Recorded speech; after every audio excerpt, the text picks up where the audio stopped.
Praise the lord, ક્રિસ્મોલ ભાઈએ તથા બહેનો, દિવ્ય દયા અને દિવ્ય સંદેશમાં તમારું સ્વાગત છે.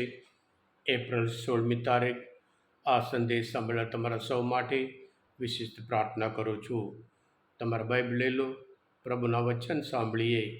માથ્યુનો ગ્રંથ 26મો અધ્યાય 14-25મી કલમ સુધી. ત્યાર પછી 12માના એક યહૂદા ઇસ્કારિયોતે મુખ્ય પુરોહિતો પાસે જઈને કહ્યું, હું તેને પકડાવી દઉં તો તમે મને શું આપશો? તે લોકોએ તેને ચાંદીના 30 સિક્કા તોડી આપ્યા. ત્યારથી તે ઈસુને પકડાવી દેવાની તક શોધવા લાગ્યો. બેકમે રોટીના પર્વને પહેલે દિવસે શિષ્યો ઈસુ સાથે આવીને કહ્યું, આપના પાસ્કાના ભોજનની તૈયારી અમે ક્યાં કરીએ? આપની શી ઈચ્છા છે?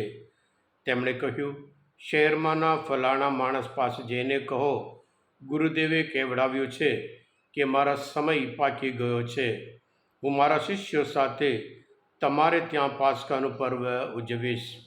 શિષ્યોએ ઈસુના કહ્યા પ્રમાણે કર્યું અને પાસ્કાની તૈયારી કરી.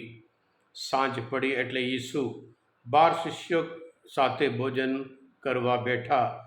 ભોજન કરતાં કરતાં તેમણે કહ્યું, હું તમને સાચું કહું છું કે તમારામાંનો એક મને દગો દેવાનો છે. અત્યંત દુઃખ થઈને તેઓ એક પછી એક પૂછવા લાગ્યા, એ હું તો નથી ને પ્રભુ? તેમણે જવાબ આપ્યો, જે મારી સાથે એક જ થાળીમાં જમે છે તે જ મને દગો દેશે. માનવ પુત્ર તો શાસ્ત્રમાં ભાગ્ય પ્રમાણે ચાલ્યા જશે, પણ એને દગો દેનારની દુર્દશા જોઈ નહીં જાય. એ માણસ ન જન્મ્યો હોત તો એને માટે સારું હતું.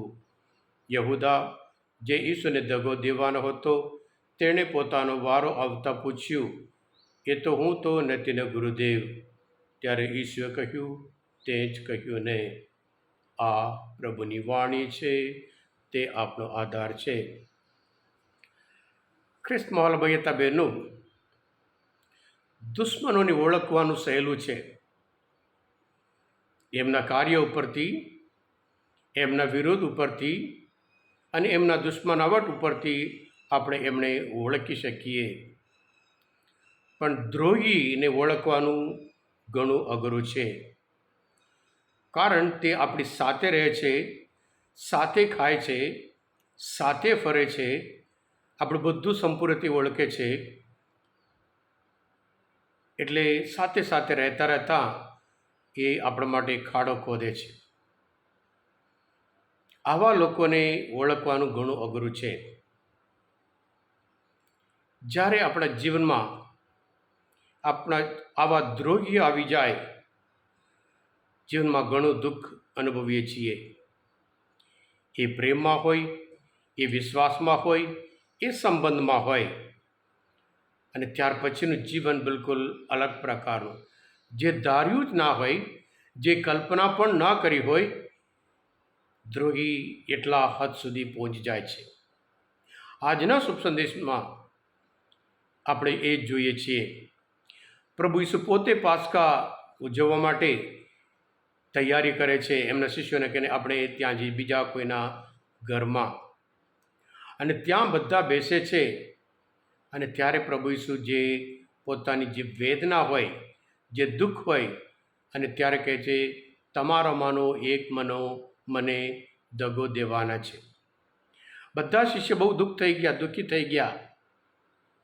કારણ કે ત્યાં એમાંથી કોઈ પણ પરફેક્ટ નહોતું. એટલે દરેકને લાગ્યું, પ્રભુ ઈસુ કોના વિશે વાત કરે છે? પિતર આપણે જાણીએ છીએ કેવો માણસ છે, અને બીજા શિષ્ય કેવા જ આપણે બધા જાણીએ છીએ. એટલે દરેકને લાગ્યું, ઘણું દુઃખ લાગ્યું કે કોણ આવી ભયંકર બાબત કરવાના છે, ઘાતક કાર્ય કરવાના છે. અને એક પછી એક પૂછતા જ્યારે યહૂદાનો ઇસ્કારિયોતનો વારો આવે, પ્રભુ કહે છે, તે જ કહ્યું ને, જા તારું કામ કર. અને સાથે સાથે યહૂદા આ એક દિવસના નિર્ણય નહીં, ઘણા દિવસને આજે શુભ સંદેશ કહે છે, દગો દેવાનો તક શોધતો હતો. પૈસાની લાલચ, ગુરુ ભક્તિ કરતાં, ગુરુ પરના પ્રેમ કરતાં પૈસા બહુ વહાલું થઈ ગયું છે. પૈસા વધારે એમના પર પ્રેમ છે. એટલે ત્યાં જઈને હું એમને દગો દેવું, તમે મને શું આપશો? એ લોકો 30 ચાંદીના સિક્કા, એક ગુલામનો ભાવ છે. કદાચ યહૂદાએ વિચાર ના કર્યું હોય, જ્યારે પ્રભુ ઈસુને દગો દેવું ત્યાર પછી પ્રભુ ઈસુના જીવનમાં જે સજા કેટલી ભયંકર છે એણે કલ્પના પણ ના કરી હોય. સાથે સાથે પોતાના જીવનમાં જે એક રીતે મરી જવાનો છે એ પણ એને ધારી ના હોય.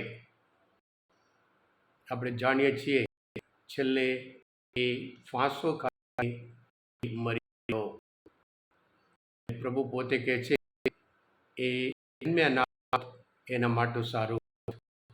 હા મારા ભાઈ, પાપ પાસેથી મળતી મજૂરી એ મરણ.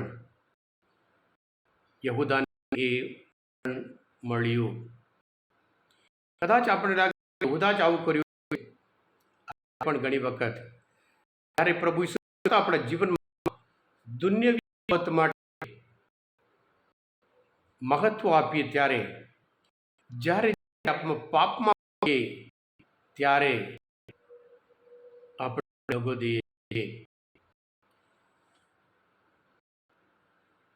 રોમના ધર્મ 6 અધ્યાયમાં 23 કલમમાં આપણે સાંભળીએ છીએ, પાપથી મળતી મજૂરી એટલે મૃત્યુ, પણ ઈશ્વરથી મળતું કૃપાદાન આપણા ઈસુ ખ્રિસ્તના સાયુજ્યમાં શાશ્વત જીવન.